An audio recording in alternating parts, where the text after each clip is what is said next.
Absolutely right. Thank you so much Varun Tej garu. And yes, ఇక ఆలస్యం చేయకుండా మెగా మాటల కోసం రెడీయా? Yes, over to megastar.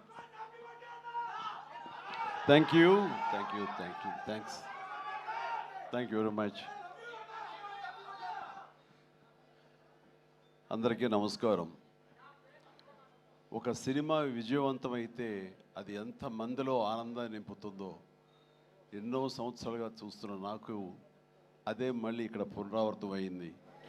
ఈ సంతోషంలో పాలు పంచుకోవడానికి నన్ను ఆహ్వానించి ఇక్కడ రమ్మన్నారు. వాళ్ళు ఇందాక కృషి చెప్పినట్లుగా సినిమా చూసిన వెంటనే దీనికి ఎప్పుడు ఫంక్షన్ పెడతారు, దీని గురించి 4 ముక్కలు మాట్లాడాలని నాకు ఉత్సాహంగా ఉంది అనగానే వరుణ్ చాలా సంతోషపడిపోయి, డాడీ మీరు రావాలి ఇదంటే, ఖచ్చితంగా వస్తాను రా, ఇది ఇలాంటి సెలబ్రేట్ చేసుకోవాలి, ఈ ఆనందం 10 మందితో పంచుకోవాలి. ఇంత పెద్ద విజయాన్ని ఇచ్చేటువంటి ఆడియన్స్కి మనం తల వంచి వాళ్ళకి ధన్యవాదాలు తెలియచేయాలి. ఇది అందరి యొక్క బాధ్యత అంటూ ఆ ఉద్దేశంతో నేను ఇక్కడ రావడం జరిగింది. అండ్ చాలా సంతోషంగా ఉంది. అండ్ ఒక సినిమా హిట్ అయితే ఇక్కడ ఉన్నటువంటి అందరూ టెక్నీషియన్స్, పనిచేసిన వాళ్ళు, నటీనటులు, సాంకేతిక నిపుణులు, ప్రతి ఒక్కళ్ళు వాళ్ళ ఆనందం ఓవర్వెల్మింగ్ తోటి వాళ్ళు అయ్యి చూపించే రియాక్షన్స్ చూస్తుంటే ఓ ఇది కదా అని. కానీ ఒక సినిమా హిట్ అయ్యింది అంటే అది ఎంతమందిలో, అంటే దాన్ని కొన్నటువంటి వ్యాపారాత్మకంగా చూసి కొనేటటువంటి బయ్యర్లు కానివ్వండి, ఎగ్జిబిటర్స్ కానీ, వాళ్ళల్లో ఒక బ్యాంకులో అకౌంట్లో డబ్బులు నింపుతుంది. అట్లాగే ఇక్కడ పనిచేసే కార్మికులు కానివ్వండి, కళాకారులు కానివ్వండి, ప్రతి ఒక్కరిలోనూ వాళ్ళకి ఒక సంతృప్తి నింపుతుంది. కింద స్థాయి వాళ్ళకైతే కనుక వాళ్ళకి ఆ రోజున ఆ కుటుంబానికి కడుపు నింపుతుంది. ఇక ప్రొడ్యూసర్లు ఎవరైతే నిర్మించారో వాళ్ళకి ఎంత ఎనలేని సంతోషం నింపుతుంది వాళ్ళ గుండెల్లో. ఈ రోజున ప్రతి ఒక్కళ్ళ గుండెల నిండా ఆనందంతో ఈ కొరియన్ కనకరాజు సక్సెస్ని ఎంజాయ్ చేస్తూ ఈ రోజు అందరూ వాళ్ళ అభిప్రాయాల సంతోషాలు మీ ముందు వెళ్ళబుచ్చుకున్నారు. ఈ సినిమా ఒక సక్సెస్ అయ్యి ఇంతమందిలో ఇన్ని రకాలుగా ఆనందం నింపుతుంది అంటే కనుక అది ప్రధానమైన కారణం దర్శకుడు, అలాగే కంటెంట్ అందించిన కథకుడు. వీళ్ళు చాలా చాలా ప్రధానం. వాళ్ళ బాధ్యత అంతా ఇంత కాదు. ఒక సినిమా హిట్ అయితే ఇన్ని వందల మందిలో ప్రత్యక్షంగా, కొన్ని వేల మంది పరోక్షంగా వాళ్ళ యొక్క ఆనందానికి కారణం అవుతారు. కాబట్టి వాళ్ళ యొక్క బాధ్యత అంతా ఇంత కాదు. ఈ రోజున మన మేర్లపాక గాంధీ గారు, ఆయన చిన్నవాడైనా సరే గతంలో సినిమాలు 1-2 సినిమాలు నిర్మించారు. ఎన్ని సినిమాలు చేశారు? ఓకే, మీరు చేసిన 6 డజన్ పైగా సినిమాలు కొన్ని చూడటం జరిగింది, కానీ అన్నీ చూడలేకపోయాను. But you have wonderful director. And ఇంత ప్లీజ్ సార్, ప్లీజ్ కూర్చోండి, మీరు కూర్చోండి, లేదు వస్తారండి, ప్లీజ్ కమ్ పైకి. సో వీళ్ళ యొక్క ఆలోచన విధానం, వీళ్ళ కంటెంటు, ఇది ఎంత మందికి ఈ రోజున ఉపాధి కల్పించింది, ఎంతమందికి ఆనందాన్ని ఇచ్చింది, ఎంతమందికి అకౌంట్లో బ్యాలెన్స్ వేసింది అనేది నేను చెబుతుంటే దాని బాధ్యత అంతా ఇంత కాదు. వీళ్ళు కేవలం స్టార్ట్ కెమెరా యాక్షన్ ఓకే అని ఒక సినిమా చేసింది, ఓకే నెక్స్ట్ పిక్చర్ ఏంటి అని వెళ్ళటం కాదు. ఇది చాలా బాధ్యతాయుతమైనటువంటి ఒక పోస్ట్ డైరెక్టర్ అనేది. సో ఆ రకంగా పూర్తి స్థాయిలో ఈ సినిమా విజయవంతం అవటం కోసంగా ఎన్ని అడ్డంకులు వచ్చినా సరే, ఎన్ని ఆర్థిక సమస్యలు వచ్చినా సరే, ఎన్ని రకాల వచ్చిన వాటిని అధిగమించి ఒక కాన్ఫిడెన్స్ తోటి, సినిమా మీద నమ్మకంతో సినిమా విజయం ముందుగానే ఊహించి ఈ స్థాయికి తీసుకురావడానికి కారణమైనటువంటి మేర్లపాక గాంధీ గారిని నేను మనస్ఫూర్తిగా అభినందిస్తున్నాను. ఇలాంటి ఈ ఉత్సాహాన్ని, ఈ యొక్క దీన్ని ఫ్యూల్ లాగా చేసుకుని గుండెల నిండా నింపుకొని మరింత ఉత్సాహంగా మీరు ముందుకు వెళ్ళాలని, మరెన్నో హిట్స్ ఇవ్వాలని, పరిశ్రమ ఆ రకంగా మీరు సేవలు అందివ్వాలి, మీరు అంత అభివృద్ధిలోకి వెళుతూ పై స్థాయికి వెళ్ళేందుకు మీరు అన్ని రకాల కృషి చేయాలి. దానికి మీ కమిట్మెంటు, మీ కష్టపడే తత్వం అండ్ ప్రొడ్యూసర్ పట్ల బాధ్యత, మీ మీద ఆధారపడే ఎంతోమంది పట్ల మీ యొక్క రెస్పాన్సిబిలిటీ, ఇవన్నీ కూడా మీరు మైండ్లో పెట్టుకుని మంచి కంటెంట్లతోటి సినిమాలు తీయాలని మనస్ఫూర్తిగా ఈ సందర్భంగా నేను చేస్తున్నాను. ఇక ఈ సినిమా సక్సెస్ చూస్తుంటే, ఈ సినిమాని చూస్తుంటే మాత్రం చాలాసార్లు డైరెక్టర్ ఒక వైవిధ్యమైనటువంటి కథ అనుకుని దాన్ని తెరకెక్కించడంలో ఒక చిన్న ఎక్స్పెరిమెంట్ చేసి అనుకోవచ్చు. అండ్ హారర్ కామెడీ అనేది చాలా వచ్చినాయి, గతంలో కూడా వచ్చినాయి. కానీ దీంట్లో ఒక ఫ్లేవర్, కొరియన్ ఫ్లేవర్ పెట్టడం అనేది వండర్ఫుల్ థాట్ అది. ఇప్పుడు ప్రతి వాళ్ళు కే పాప్ అని, కే డ్రామా అని, మన కొరియన్ సినిమాలని వాటి ఒక దీంట్లో మన ఓటీటీలో వాళ్ళందరూ చూస్తూ కొరియన్ పట్ల ఒక రకమైన మక్కువ పెంచుకున్నారు యూత్. అలాంటిది మన సినిమాల్లో మెర్జ్ చేస్తే కనుక ఆ రిజల్ట్ వేరు, ఆ ఇది వేరు అన్ని ఆ థాట్ రావడమే ఇంత పెద్ద సక్సెస్కి, ఇంత పెద్ద బ్లాక్ బస్టర్ అవడానికి ప్రధానమైన కారణం. దానికి మనస్ఫూర్తిగా సభాముఖంగా నేను గాంధీని అభినందిస్తున్నాను.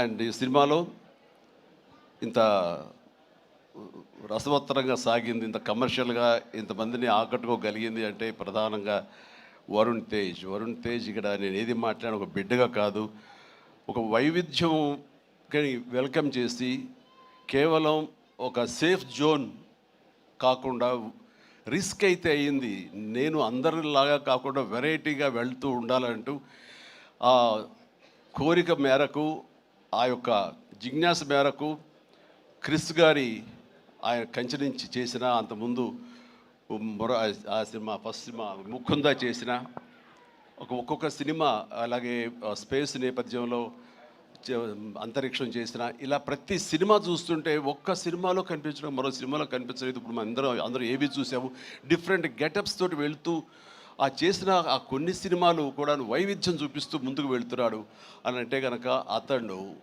ఒక ఆర్టిస్ట్గా నిలబడాలని తప్ప కమర్షియల్గా గబగబా సినిమాలు చేసేసి 4 డబ్బులు చేసేసుకోవాలి, నేను స్టార్గా ఎదిగిపోవాలి అనే ఆ తాపత్రయం కంటే కూడా ఒక నటుడుగా ఆచితూచి అడుగులు వేస్తూ, అలాగే కథల సెలక్షన్లో కూడా అతను అంత కరెక్ట్గా వెళుతున్నాడంటే కనుక అతని ఆలోచన విధానం బాగుంది, అతను ఎంచుకునే జోనర్స్ బాగున్నాయి.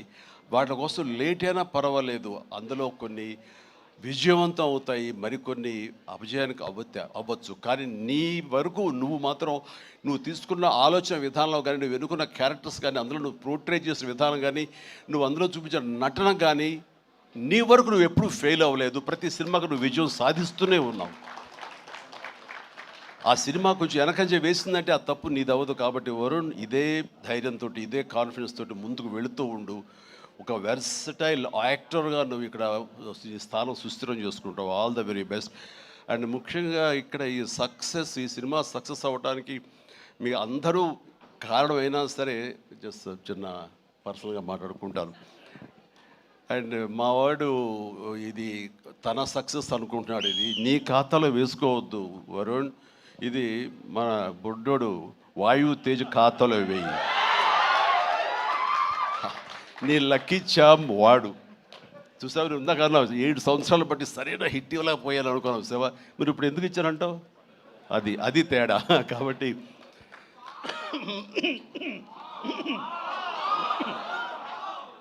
మా లక్కీ చామ్ వాయువు. అండ్ ఇక నెక్స్ట్ మరొక ఈ సినిమా ఇంత పెద్ద హిట్ అవ్వటానికి మరొక స్ట్రాంగ్ రీజన్ సత్య సినిమాలు వరుసగా చూస్తుంటాను. సత్య ఇక లేడు పాప, అన్ఫార్చునేట్. రావాలని చాలా ఉత్సాహంగా ఉన్నాడు, నాకు చెప్పాడు మనవాడు. అండ్ బిజీగా ఉన్నాడు. ఓకే, ఇలాంటి ఈవెంట్స్ రాకపోయినా సరే ఇది ఎలాగైనా చూస్తారు తను. ఈ పాటికి లైవ్ చూసేస్తుంటాము. సత్య నువ్వు చూస్తుంటావు, నాకు తెలుసు, అర్థమైంది. ముందు నీకు షూటింగ్ ఉంది, అక్కడ షార్ట్స్ ఉన్నాయి, తర్వాత చూసుకోవచ్చు, షార్ట్లోకి వెళ్ళు. ఈ సినిమాలో చాలా బాగా చేసావు. ఎంత అంటే ఏంటి తను అని చెప్పేసి నీ కోసం ఈ సినిమా మరొకసారి కూడా చూడాలంత బాగా చేసావు. నువ్వు నాతో పాటు యాక్ట్ చేసినప్పుడు కూడా నేను అబ్జర్వ్ చేస్తుంటే నీకు లిమిటేషన్స్ లేవు నువ్వు. అండ్ ఆ క్యారెక్టర్ పరంగా నువ్వు ఆ హద్దులు లేకుండా నీ మనసుకు ఏది అనిపిస్తే నీకున్నటువంటి ఆ మిమిక్ టాలెంట్ తోటి దీన్ని అల్లుకుంటూ వెళ్ళిపోతుంటావు, కొత్తగా చేయడం ప్రయత్నం చేస్తుంటావు. అది నీ బలం. కాబట్టి ఎలాంటి ఇన్హిబిషన్స్ లేకుండా నువ్వు చేసే విధానం ఉంది, అది ఒక వైవిధ్యంగా ఉంటుంది. ఇంతమంది చేత అలరించబడుతుంది, ఇంతమంది చేత ఆకర్షించబడుతుంది. వాళ్ళందరూ ఆశీస్సుతోటి ఇదిగో ఇలాంటి విజయాలు నీ యొక్క ఖాతాలో చేరుతూ ఉంటాయి. ఆ రకంగా నువ్వు చూపించినటువంటి ఈ కామెడీ నాకు మళ్ళీ చూడాలనిపిస్తుంది. అంత బాగా చేసావు. అఫ్కోర్స్ మనం చేసినప్పుడు కూడా నువ్వు నీ అభిమాని అండి అంటూ గతంలో మీరు ఎట్లాగా నా సినిమాల కోసం ఎన్ని చూస్తుంటావు అండ్ అవన్నీ చెప్తూ ఉంటావు, వింటూ ఉంటాను. కానీ నాకు నువ్వు ఆనందం ఇచ్చాకంటే నా శిష్యుడిగా కానీ నా అభిమానం కానీ నా అభిమాని ఇంత స్థాయిలో ఉన్నాడన్న ఆ గర్వం ఉంది సేవా, అది నేను కొన్నా సరే ఎలాగైనా నేను మాటలు వచ్చి చెప్పలేను, అంత ఆనందంగా ఉంది. ప్లీజ్ కీప్ రాకింగ్, మీరు ఇట్లా ముందుకు వెళ్తుండాలి, కానీ సినిమాలు మరెన్నో చేస్తుండాలి. అండ్ ఈ సినిమాకి ఇంజనీర్ మన గాంధీ అయితే ఐరన్ పిల్లర్స్ మన వరుణ్ తేజ్. ఈ ఐరన్ పిల్లర్ నిలబడి ఒక కన్స్ట్రక్టివ్గా ఒక కన్స్ట్రక్షన్ ఉండాలి అంటే కనుక ఆ కాంక్రీట్ ఈ రోజున సత్యాన్ని నా విశ్వాసం, నాకు అలా అనిపిస్తుంది. So the wonderful combination. ఆయన డిజైన్ చేసాడు, పిల్లర్ లాగా నిలబడ్డాడు, ఐరన్ స్ట్రక్చర్ లాగా. ఆ ఐరన్ స్ట్రక్చర్కి అందంగా ఓ రూపం కల్పించి ఇదిగో ఈ కనకరాజు, కొరియన్ కనకరాజు అనేందుకు కాంక్రీట్ లాగా నిలబెట్టి స్ట్రాంగ్ వాల్ లాగా చేయగలిగాడు. దానికి సత్య ప్రధానమైన కారణం అయితే, దానికి మరి వాళ్ళకి రంగులు అందాలు కావాలి కాబట్టి ఆ అందాలు అది ఇచ్చింది Ritika. Ritika, you day fantastic job. And నీ గ్లామరు అది చూస్తుంటే వావ్ అనిపించింది నాకు. ఆ వావ్ ఇక్కడ వాడాలంటే మీరు ఇందాక నుంచి హింట్ ఇస్తారంట. తను నిజంగానే వావ్ చాలా బాగుంది. అది కొరియన్ దీంట్లోని హుషారు కానీ ఇవన్నీ ఎక్సలెంట్ అమ్మా. తర్వాత ఇక మన ఇతర ఆర్టిస్టులు పోలిస్తే కనుక నాకు మన ఉనికిదాకా ఉన్నారా, వెళ్ళిపోయారు ఆయన, మురళీధరన్ గౌడ్ గారు. ఓకే, ఆయన ఎక్సలెంట్, ఆయన కూడా మంచి ఆర్టిస్ట్. ఆయన సినిమాలు చూస్తుంటాం, ఎంత సహజంగా చేస్తుంటారో వారు కూడా ఇందులో కామెడీకి ఉపయోగపడ్డారు. అండ్ ఈ సినిమా విలేజ్ నుంచి ఇక్కడి నుంచి ఇండియా నుంచి ఫారిన్ వెళ్ళిన తర్వాత చూస్తుంటే ఒక కొరియన్ ఫిల్మ్ చూసినట్లే ఉంది, అంత బాగా ఉంది. దీనికి చాలా ఖర్చు ఉంటుంది కదా అనుకున్న తర్వాత నేను ఎంక్వైరీ చేస్తే చాలా బడ్జెట్, చాలా లిమిట్ తోటి, బడ్జెట్ కన్స్ట్రైన్ తోటి, వాటితోటి కూడా ఆయన అది చేయగలిగి ఆ ఫీలింగ్ ఇవ్వగలిగాడంటే నాకు చాలామంది ఈ ఒక్క విషయంలో మనం నేర్చుకోవాలి. అంటే ఖర్చు పెడితేనే అది కనపడుతుంది తెర మీద అనే భావంతో కాదు, నువ్వు ఇక్కడ అనుకోవాలి, నీ మైండ్లో అనుకోవాలి, ఈ విజువల్స్ మీద నీకు ఉండాలి, ఎడిటింగ్ సెన్స్ ఉండగలగాలి, డైరెక్టర్కి ఉండగలిగితే కనుక ఇలా రావాలి అంటే ఏమేం చేయాలని నువ్వు ఎక్సర్సైజ్ చేసుకుంటే కనుక అండ్ అవి ఇక్కడే సాధ్యపడుతుంది. ఈ రోజునటువంటి ఈ విఎఫ్ఎక్స్లో కానివ్వండి, మనకున్న టెక్నికల్ ఎక్సెస్తో కానివ్వండి, మనకి ఇచ్చిన ఆర్ట్ వాళ్ళ సపోర్ట్తో కానివ్వండి, చాలా చేయొచ్చు. కాస్ట్ ఎఫెక్టివ్ తోటి చాలా బాగా చేయొచ్చు. ఈ సినిమా అందరూ ఊహించట్టుగా అంత రిచ్ సినిమాగా ఉంది కదా, కొరియా వెళ్ళిపోయి చేస్తారంటే అది అంత అవ్వాల్సినంత ఖర్చు అవ్వకుండా లిమిట్లో చేయగలిగాడంటే తన ప్లానింగ్, తన భయం, భక్తి, ప్రొడ్యూసర్లు బతకాలి, మనతో పాటు ప్రొడ్యూసర్లు 4 డబ్బులు చేసుకోవాలి, అంతేగాని ప్రొడ్యూసర్ని నలిపేసేసి వాళ్ళు స్క్వీజ్ చేసేసి సినిమాలో చూపించి తద్వారా తన పేరు తను కనిపించాలనే ప్రయత్నం చేయకుండా ఆ రకంగా తను ఈ సినిమాని చేశాడు. ఇది ఒక బెస్ట్ ఎగ్జాంపుల్గా నేను అనుకుంటున్నాను as for as the director is concern, film making is concern. And days కూడా తక్కువలో చేయగలిగారు. మీరు ఫస్ట్ సక్సెస్ ఇప్పుడు ఈ సినిమా హిట్ అయిన తర్వాత ప్రేక్షకులకు వెళ్ళిన తర్వాత వాళ్ళు అందించిన విజయాన్ని మన విజయంగా కాదు, బిఫోర్ రిలీజ్ ఇట్ సెల్ఫ్ మీరు సక్సెస్ సాధించారు. దీన్ని బడ్జెట్ పరంగా అయితే కానీ లిమిటెడ్ టైంతో మీరు చేయటం కానీ దానికి నిజంగా మనస్ఫూర్తిగా అభినందిస్తారు. అండ్ ప్రతి వాళ్ళు ఇలాగే ఆలోచిస్తే కనుక నిజంగా సినిమా సక్సెస్ తగ్గిపోతున్నాయనే దీంట్లో ప్రతి వాళ్ళు కూడా నువ్వు ఇది నేర్చుకోవాల్సినటువంటిది, అమలు చేసుకోవాల్సిన విషయం. ఈ సంవత్సరం నిజంగా ఫస్ట్ హాఫ్ చూసిన తర్వాత బిగినింగ్ ఫిలిమ్స్ మంచి హిట్లు అయినాయి, బాగున్నాయి. కానీ ఆ తర్వాత మళ్ళీ ఈ జూన్ జూలై వరకు సినిమాలు ఏది పెద్దగా హిట్ అవ్వడం చూస్తుంటే సెకండ్ హాఫ్ ఎలా ఉంటుందో అనుకున్నావు. ఈ ద్వితీయార్థంలో బెస్ట్ పెద్ద సినిమా హిట్ అవడంతో ఫాలోడ్ బై మా ఇంటి బంగారం, అలాగే లెనిన్, ఆ తర్వాత చెన్నై లవ్ స్టోరీ, ఇట్లా ఇదిగో ఇప్పుడు ఈ కొరియన్ కనకరాజు. అంటే ఈసారి వండర్ఫుల్ ఆడియన్స్ రారు, వాళ్ళకి ఓటీటీలకి ఫిక్స్ అయిపోయారు, పెద్ద సినిమాలకి, ఈవెంట్ ఫిలిమ్స్కి అలాంటి వాటికి తప్ప మామూలుగా థియేటర్కి వచ్చి చూసే పరిస్థితి పోయింది, చిన్న సినిమాలు బతికే పరిస్థితి లేకుండా పోయింది అని చాలామంది స్టేట్మెంట్ ఇచ్చేస్తుంటారు. కాదు, కంటెంట్ ఇవ్వగలిగితే, వెరైటీ కంటెంట్ ఇవ్వగలిగితే, ఇలాంటి యంగ్స్టర్స్ అన్నింటినీ మైండ్లో పెట్టుకుని మనం కనుక ప్రెజెంట్ చేయగలిగితే కనుక జనం రావడానికి ఉన్నారండి. వాళ్ళు ఒక సినిమా 2 సినిమాలు పెద్ద చూసిన తర్వాత ఓకే, ఆ తర్వాత సినిమా బాగుంది, ఇది ఎంటర్టైన్ చేస్తుంటే కుటుంబంతో పిల్లలతోటి థియేటర్కి వెళ్ళి చూస్తారు. ఆ కిక్ ఇంట్లో కూర్చున్న చూస్తూ ఓటీటీలో వాళ్ళకి కలగదు. వాళ్ళు బయటికి రావాలని కోరుకుంటారు.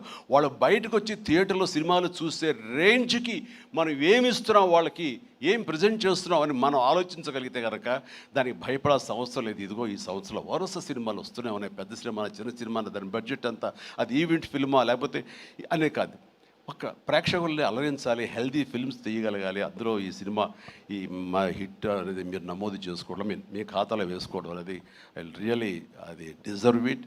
అండ్ ఈ సినిమాకి పనిచేసినటువంటి ఇతర నటి